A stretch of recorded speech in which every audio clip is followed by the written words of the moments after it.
नमस्कार। आज एक ऐसे मुद्दे पर जो आपको, हमें, भारत के हर आम नागरिक को प्रभावित करता है, मैं आज प्रेस वार्ता करने जा रही हूं। और इस प्रेस वार्ता को कवर करने के लिए सभी जो प्रेस बंधु, प्रेस के साथी, मीडिया कर्मी आज आए हैं, मैं उनका स्वागत करती हूं, अभिनंदन करती हूं और इस्तकबाल करती हूं। और आज एक छोटा सा गाना गाकर मैं अपनी प्रेस वार्ता की शुरुआत करना चाहती हूँ। अब नाम रागिनी है तो कभी कभी करना भी चाहिए। तो ऐसे अच्छे दिन किसी के भी ना आए, ऐसे अच्छे दिन किसी के भी ना आए, महंगाई आसमां को छूती जाए, पेट्रोल डीजल भी सेंचुरी लगाए, ब्रेड दूध के भी लाले पड़ जाए, सिलेंडर में गैस ना भरवा पाए, सोने चांदी पे भी टैक्स लगाए, कि जीना तो मुहाल हो गया, कि जीना तो मुहाल हो गया, महंगाई का भूचाल हो गया, अच्छे दिन का अकाल हो गया, झूठ बोलिए, झूठ बोलिए, झूठ बोलिए। तो मोदी जी इतना भी झूठ मत बोलिए। अभी तो चुनावी रैली में आप यूं हाथ हिला हिलाकर जनता को आश्वासन दे रहे थे कि सब चंगा सी, देश में तेल का, पेट्रोल डीजल का कोई संकट नहीं है। खूब चिल्ला चिल्ला कर कह रहे थे कि कोई महंगाई के बादल देश के आसमान पर मंडराने वाले नहीं हैं। वही राग अमित शाह भी अलाप रहे थे। और अभी 3-4 दिन पहले बनारस में हरदीप पुरी, वही एप्स्टीन फाइल वाले हरदीप पुरी, देश के पेट्रोलियम मंत्री, भी यही कह रहे थे कि हमारे तो रिजर्व भरे पड़े हैं, कोई चिंता की बात नहीं है, कोई घबराने का सबब नहीं है। तो मोदी जी, नहीं मोदी जी नहीं कहेंगे, तो हे स्वयंभू विश्वगुरु महामानव, अगर सब चंगा सी तो कृपया करके ये बताइए कि आज ब्रेड क्रूड का दाम $100 प्रति बैरल से जब नीचे आ गया है, यानी कि साधारण सरल भाषा में कहें तो दुनिया भर में जो कच्चे तेल, क्रूड ऑयल की कीमत है आज करीब करीब $98 प्रति बैरल हो गई है। तो आज ही के दिन, हे महामानव, आपने पेट्रोल में ₹2.87 और डीजल में ₹2.70 क्यों बढ़ा दिए? अगर सब चंगा सी मोदी जी, तो पिछले 11 दिनों में पेट्रोल के ₹8 और डीजल के ₹7.80 बढ़ाने की जरूरत क्यों पड़ी? अगर सब चंगा सी मोदी जी, तो कृपया करके बताइए कि एक्साइज ड्यूटी को लगातार बढ़ा बढ़ाकर जो 43 लाख करोड़ रुपया आपने इकट्ठा किया था, इकट्ठा भी नहीं, वसूल किया था, यानी कि 1000 करोड़ रुपया प्रतिदिन, तो तेल का संकट आने के बाद उस वसूली से ही देश की जनता को आर्थिक राहत पहुंचाने के बजाय आप उसी जनता की मेहनत की, खून पसीने की, गाड़ी कमाई पर डाका क्यों डाल रहे हैं? और अगर सब चंगा सी मोदी जी, तो बंद क्यों नहीं करते ये तिल तिल करके, तड़पा तड़पा के, आम आदमी को बेइज्जत कर करके, कि वो लंबी लाइनों में खड़ा रहे, रात को मच्छरदानी लगाकर पेट्रोल पंप पर सोए, कि वो उसके घर में चूल्हा जलाने की दोबारा से नौबत आ जाए। क्यों ऐसे तड़पा तड़पा के जनता की पेट पर लात मार रहे हैं इस कमर तोड़ महंगाई से? इसका जवाब आपको देना होगा मोदी जी। पर सवाल पूछने के बाद अगर मैं सोचती हूं तो लगता है कि वो प्रधानमंत्री देश का जिसने 12 साल में एक भी प्रेस वार्ता नहीं की, और जो आदि है, आप आम चूस कर खाते हैं या काट कर? आप थकते क्यों नहीं? आप कौन सा टॉनिक पीते हैं? आप बटुआ दाईं तरफ रखते हैं या बाईं तरफ रखते हैं? जो प्रधानमंत्री ऐसे सवालों का आदी है, वो त्राहिमाम त्राहिमाम कर रही जनता के सवालों का कहां जवाब देगा? तो प्रधानमंत्री जी से तो जवाब मिलेगा नहीं। तो मैंने सोचा कि जवाब की तरफ क्यों ना मैं ही छोटा सा इशारा कर दूं। तो एक खबर और आई है, और वो खबर क्या कह रही है कि जो 3 स्टेट रन ऑयल कंपनीज हैं हमारे देश की, जो कि 90% डोमेस्टिक रिटेल मार्केट को कंट्रोल करते हैं, Indian oil, Bharat petroleum, Hindustan petroleum, उनका Q4 यानी फोर्थ क्वार्टर का कंबाइंड नेट प्रॉफिट, उस प्रॉफिट में 41% का उछाल आया है। यानी जनवरी से मार्च के बीच में जब मोदी जी कह रहे थे कि वैश्विक संकट है, वैश्विक संकट है, हर देश पर मार है, तो इस वैश्विक संकट के दौरान इन ऑयल पेट्रोलियम कंपनीज का कंबाइंड मुनाफा अगर आप देखें, प्रॉफिट देखें, तो 19,470 करोड़ रुपया है। यूं ही थोड़ी अंबानी जी तेल एक्सपोर्ट कर रहे हैं बाहर, जब यहां घर में तेल नहीं मिल रहा है किसी को। तो मतलब कि जब जनता एक एक बूंद, एक एक लीटर तेल के लिए तरस रही है, जब एलपीजी सिलेंडर की किल्लत चल रही है, जब त्राहिमाम त्राहिमाम हो रहा है, सड़कों पर लोग उतर रहे हैं, नारे लगा रहे हैं, बाय बाय टाटा मोदी जी कह रहे हैं, मोदी जी ने धोखा दिया कह रहे हैं, उस वक्त तेल की कंपनियां 19-20 हजार करोड़ का मुनाफा कमा रही है। तो जो सवाल मैंने अभी पूछे, उनका जवाब यही है कि जनता की जेब काटकर, जो मोदी जी कहते थे ना, आप तो कहना बंद कर दिया, इतना लोग ट्रोल करने लगे। पहले कहते थे ना मित्रों, आपने ये महसूस किया कि नहीं कि अब भाषणों में मित्रों मित्रों नहीं करते, क्योंकि मित्रों के नाम पर ही उनको सवालिया निशान उन पर दागे जा रहे हैं सबसे ज्यादा। तो जनता की जेब काटकर अपने मित्रों की तिजोरी भरने का काम मोदी जी और मोदी जी की सरकार कर रही है। इसीलिए बार बार पेट्रोल डीजल के दाम बढ़ाए जा रहे हैं, जबकि ये कहा जाता है कि जहां चाह वहां राह। अपने आजू बाजू देखें, अगर ऑस्ट्रेलिया में एक्साइज ड्यूटी कम हो सकती है, अगर जर्मनी में एक्साइज ड्यूटी कम हो सकती है, अगर ब्रिटेन के प्रधानमंत्री कह सकते हैं कि 100 पाउंड तक का बिजली का बिल माफ करेंगे, अरे छोड़िए, नेपाल में भी 2 रुपए कम हो सकते हैं। तो 43 लाख करोड़ रुपए की वसूली करने के बाद यही मजबूरी है मोदी जी की, यही मजबूरी है एक कॉम्प्रोमाइज प्रधानमंत्री की कि उसे बार बार पेट्रोल डीजल के दाम बढ़ाकर जनता की कमर तोड़नी पड़ती है। और अब एक छोटा सा गाना भी मैं आपको सुनाना चाहती हूँ, आजकल दोबारा बजने लग गया है बड़ी धूम के साथ, तो जरा ये गाना सुनते। तो भाजपाइयों ने, संघियों ने इस गाने को अपना एंथम बना लिया था, जहां जाते थे गाना बजाते थे, गली मोहल्ले पे, चौराहे पे, नुक्कड़ पे, सब जगह खड़े होकर। और अब देखिए अपने ही बिछाए जाल में कैसे फंस गए हैं। यहां पर तो कहा जा रहा है कि हर महीना उछले पेट्रोल, यहां तो 11 दिन में ही 4 बार बढ़ गया है। पर इससे भी ज्यादा कमाल की बात यह है कि जब संघी भाजपाई कांग्रेस पार्टी को टारगेट करने के लिए ये गाना बजाते थे, तो भी इसकी पहली लाइन क्या है? सखी सैया तो खूब ही कमात है। यानी कि कमाई के जरिए थे, नौकरी थी, रोजगार था, घर में पैसा आ रहा था, आमदनी थी। और आज मोदी राज में क्या हो रहा है? हर महीना उछाल नहीं है, हर दूसरे दिन उछाल है। ना पढ़ाई है, ना नौकरी लगाई है, ना कमाई है, केवल महंगाई ही महंगाई है।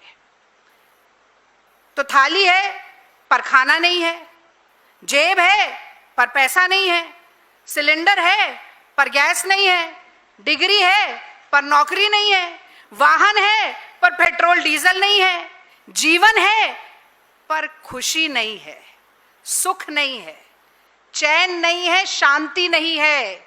ये देन है मोदी जी की। और ये कहना कोई अतिशयोक्ति नहीं होगी कि जब कांग्रेस का समय था तो बटुए में पैसा लेकर जाते थे और थैला भर सामान लेकर आते थे, और आज मोदी जी के राज में थैला भर पैसा लेके जाइए तो बटुए में आपको सामान मिलेगा। ऐसी दुर्गति, ऐसा सूरते हाल देश का बना दिया है। और मैं इसलिए कह रही हूं कि अतिशयोक्ति नहीं है, क्योंकि $147 प्रति बैरल तक कच्चा तेल यूपीए सरकार के समय पर पहुंच गया था। और जैसा कि मैंने पहले कहा, where there is a will there is a way, जहां चाह वहां राह। एक्साइज ड्यूटी नहीं बढ़ने दी हमने। 71 रुपए का पेट्रोल मिलता था, 50 रुपए का डीजल मिलता था, 412 रुपए का एलपीजी का घरेलू सिलेंडर मिलता था। मोदी जी 33 रुपए तक लेके गए हैं एक्साइज ड्यूटी को। और मैं तो कहती हूं एक औसत निकाल लें, एवरेज निकाल लें, करीब 19.5 रुपया एवरेज होती है एक्साइज ड्यूटी की जो पेट्रोल पर बढ़ाया, और 17 से 18 रुपए एवरेज औसत निकलता है डीजल पर बढ़ाने का। और कुछ कम मत करिए, ये तो कम कर दीजिए कि जनता को थोड़ी सी राहत मिले। लेकिन समस्या क्या है? समस्या ये है कि 56 इंच का सीना और लाल आंख तो हमने देख ली, चीन के आगे, अमेरिका के आगे, सबने देख लिया। पर जो तथाकथित 56 इंच के सीने में एक लोगों के लिए धड़कता हुआ दिल चाहिए, जो अपने देश के लोगों की व्यथा को, पीड़ा को, परेशानी को समझ सके, वो दिल नहीं है मोदी जी के पास। वो दिल मोदी जी का पथरा चुका है। और यही कारण है कि देश में पेपर लीक हो जाए, अभ्यर्थी आत्महत्या कर लें। अभी हम सब देख रहे हैं गुजरात में, वलसाड़ में, इंदौर में, मध्य प्रदेश की तमाम जगहों पर, अभी बुंदेलखंड से भी आने लगेंगी तस्वीरें। एक एक पानी की बूंद के लिए तरस रहे हैं। छोटी छोटी सी बच्चियों को कई 100 फीट नीचे उतर कर जाकर एक मटका पानी लेकर ऊपर चढ़कर आना पड़ रहा है। गैस नहीं है, मैंने बोला, पेट्रोल डीजल के लिए लंबी लंबी लाइनें लगी। और मोदी जी की प्राथमिकता क्या है? मोदी जी की प्राथमिकता है कि वो विदेश जाएं, पहले प्रवचन सुनाएं, फिर विदेश जाएं, वहां पर टॉफी चॉकलेट खिलाएं और रील बनाएं। तो अगर रोम जलेगा और नीरो बांसुरी बजाएगा तो उसको कटघरे में खड़ा किया जाएगा, उस पर सवालिया निशान लगाया जाएगा। तो मोदी जी, ये रील बनाकर खीसे निपोरने का समय नहीं है। ये देश की जनता के लिए एक मुखिया के रूप में, एक अभिभावक के रूप में खड़े होने का समय। और एक बात मैं और अंतिम यहां पर करके जाना चाहती हूं। जब भी ये सवाल पूछा जाता है सत्ताधारियों से, भारतीय जनता पार्टी की सरकार से, मंत्रियों से, संतरियों से, प्रवक्ताओं से, कि क्यों ऐसी दुर्दशा हो रही है, तो कहते हैं वैश्विक संकट है, वैश्विक संकट है। अरे वैश्विक संकट की मार एक देश पर कैसे पड़ेगी, ये उस देश की नीतियों पर निर्धारित होता है, नीतियों से निर्धारित होता है। अगर मोदी जी कॉम्प्रोमाइज प्रधानमंत्री ना होते, अगर मोदी जी ने ट्रंप के आगे सरेंडर ना किया होता, तो रूस से सस्ता तेल खरीदने के लिए बार बार अमेरिका के आगे नाक रगड़कर अनुमति नहीं लेनी पड़ती। 12 लाख बैरल हर रोज हमारे देश में कम तेल आ रहा है, उसकी आपूर्ति के लिए चिंता नहीं करनी पड़ती। देश के लोगों को बार बार पेट्रोल डीजल हाइक की मार नहीं सहनी पड़ती। और मैं ये भी याद दिलाना चाहती हूं कि जो हाउस होल्ड इनकम है हमारे देश की, लोगों की घरेलू बचत, ये तो वैश्विक संकट से पहले ही 50 सालों में सबसे कम हो गई थी। चीन के साथ जो ट्रेड डेफिसिट है 112 बिलियन डॉलर का हो गया था। पहले ही रुपया एशिया की वर्स्ट परफॉर्मिंग करेंसी बन गया था, यानी पाकिस्तान के रुपये और बांग्लादेश के टके से भी ज्यादा कमजोर। 2014 में जो 12 लाख करोड़ का भारत पे ऋण था, वो इस तथाकथित वैश्विक संकट से पहले ही मोदी जी 216 लाख करोड़ तक पहुंचा चुके थे। तो ये वैश्विक संकट को ढाल बना लेते हैं, कभी धर्म को ढाल बना लेते हैं, कभी अपनी जाति को ढाल बना लेते हैं। बार बार अपनी विफलताओं को छुपाने के लिए एक ना एक बहाना ये ढूंढकर ले आते हैं। पर मैं अंत में ये सवाल जरूर पूछकर अपनी वाणी को विराम देना चाहती हूं कि जो 13 जहाज हमारे स्ट्रेट ऑफ हॉर्मुज में आज भी फंसे हैं, उनको वापस कैसे लाइएगा मोदी जी? मेलेडी खिलाकर। जो रोज तेल की कमी हो रही है हमारे देश में, उसकी आपूर्ति कैसे कीजिएगा? मेलेडी खिलाकर। जो इतना ऋण हमारे देश पर आज चढ़ा हुआ है 216 लाख करोड़ का, उसे कैसे उतारेंगे? मेलेडी खिलाकर। ट्रंप चीन जा रहे हैं, ऑपरेशन सिंदूर के समय चीन जाकर खड़ा हो गया पाकिस्तान के साथ। अपनी विदेश नीति को कैसे सुधारेंगे? रील बनाकर और मेलोडी खिलाकर। मुझे लगता है कि अटल बिहारी वाजपेयी जो राजधर्म सिखाते थे ना मोदी जी को, राजधर्म सीखो, राजधर्म सीखो, ये देश चलाने का, राज चलाने का धर्म, उन पाठ उनको बार बार सिखाना पड़ता है। पर मोदी जी विद्यार्थी अच्छे नहीं है, सीख ही नहीं पाते, शायद इसीलिए एंटायर पॉलिटिकल साइंस की डिग्री लिए बैठे। तो बार बार उनको ये पाठ पढ़ाना पड़ता है कि मुखिया मुख सो चाहिए, खान पान सब एक, और पाले पोसे सकल अंग, तुलसी सहित विवेक। तो हम ये नहीं मानेंगे कि मेलोडी खाओ खुद जान जाओ। आपको सवालों के जवाब मोदी जी देने पड़ेंगे, और सबसे पहले एक प्रेस वार्ता करवाइए, खुद तो आप करेंगे नहीं, और आश्वासन जो आप चुनावी रैली में देते थे आज देश की जनता के सामने दीजिए कि इसके बाद पेट्रोल डीजल का दाम नहीं बढ़ेगा, एलपीजी सिलेंडर 5,000 रुपए के ब्लैक में नहीं मिलेगा, और कितनी जल्दी आप ये दाम कम करने की शुरुआत करेंगे, इसके ऊपर एक प्रेस वार्ता करिए, वरना मान लीजिए कि आप और आपकी सरकार पूरी तरह से नाकारा और निकम्मी सरकार है। बहुत बहुत धन्यवाद। जय हिंद। मैं कोशिश करूंगी कि आपके सवालों का जवाब दे सकूं। रागनी जी, कहां से बोल? हाँ, जी बोलिए। जी, मेरा सवाल ये है कि बिल्कुल महंगाई एक बहुत बड़ा मुद्दा है और तमाम बातें अपने महंगाई के मद्देनजर कही है। क्या कांग्रेस पार्टी महंगाई के मुद्दे पर, क्योंकि आप देख रही होंगी कांग्रेस जनता पार्टी जैसे तमाम लोग जो हैं महंगाई बेरोजगारी जैसे मुद्दों पर सरकार को घेर रहे हैं और एक स्पेस जो है वो लेते हुए नजर आ रहे हैं, क्या कांग्रेस पार्टी भी सड़कों पर आएगी और महंगाई के मुद्दे पर और इसके साथ साथ बेरोजगारी के मुद्दे पर?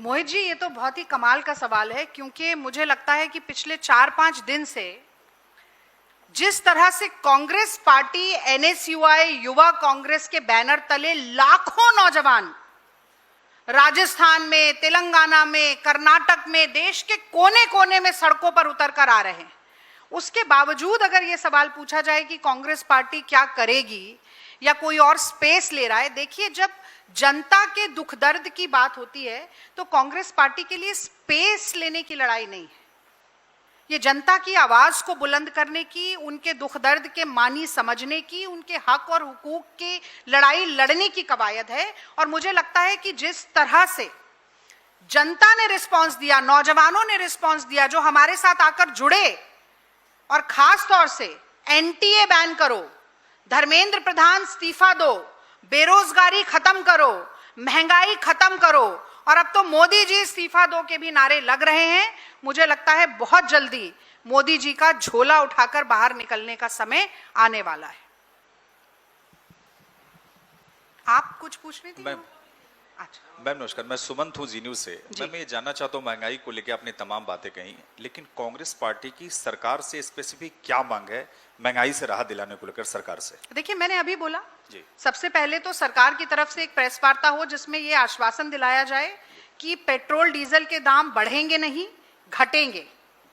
जो बातें, और हम कुछ नया नहीं मांग रहे हैं, यही सारी बातें तो मोदी जी चुनावी रैली में भी कहते थे कि हम पेट्रोल के दाम नहीं बढ़ाएंगे, महंगाई नहीं बढ़ेगी। क्योंकि देखिए, एक बात जनता तो समझती है, पर आपके माध्यम से मैं दोबारा कहना चाहती हूँ कि जब पेट्रोल डीजल का दाम बढ़ता है तो एक तरफ तो हम महंगा पेट्रोल डीजल डायरेक्टली खरीद ही रहे हैं, और उसी के साथ साथ उस पर निर्भर जो चीजें हैं, खासतौर से यातायात का जो शुल्क बढ़ता है, उसके कारण इनडायरेक्टली भी महंगाई बहुत बढ़ती है। आप देखिए, 2 रुपए दूध के बढ़ गए, मदर डेयरी अमूल ने बढ़ा दिए, 5 रुपए ब्रेड के बढ़ गए, अब धीरे धीरे वो सब्जियां महंगी होनी शुरू होंगी, दाल तेल सब कुछ और महंगा होता जाएगा। तो ये दोहरी मार, इट्स डबल जॉपर्डी, तो ये नहीं होना चाहिए। ये सरकार को सुनिश्चित करना पड़ेगा, और नहीं करेगी तो आप देख रहे हैं कि जन आक्रोश, जन आंदोलन कितनी तरह से बढ़ रहा है। और जैसा कि मैंने आपसे कहा कि मुखिया तो ऐसा होना चाहिए जो सबके बारे में सोचे। केवल अपने पूंजीपति मित्रों की जेब आप भरेंगे, जनता की जेब काटकर, तो काम नहीं चल पाएगा।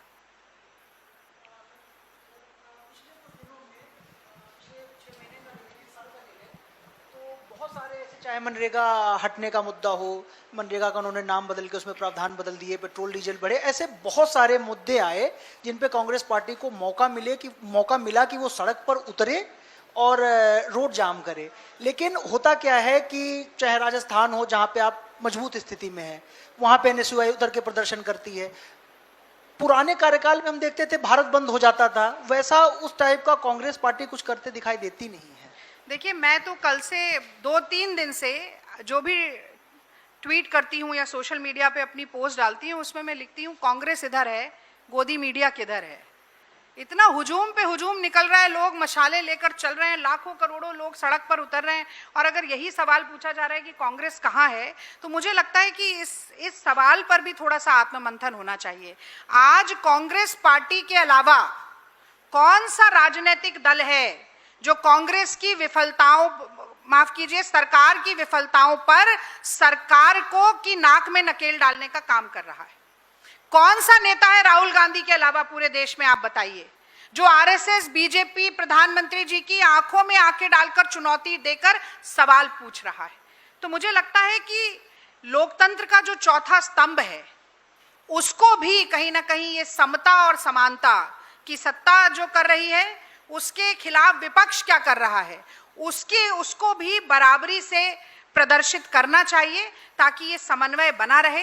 हम देखिए, सोशल मीडिया पर भी लड़ाई लड़ेंगे, हम जमीन पर भी लड़ाई लड़ेंगे, हम चुनाव में भी लड़ाई लड़ेंगे, और जहां जरूरत पड़ेगी हम कानूनी लड़ाई भी लड़ेंगे। तो कांग्रेस पार्टी न पीछे हटी है, न पीछे हटेगी। और जहां तक कांग्रेसियों का सवाल है, तो जैसा कि राहुल जी कहते हैं, हम बब्बर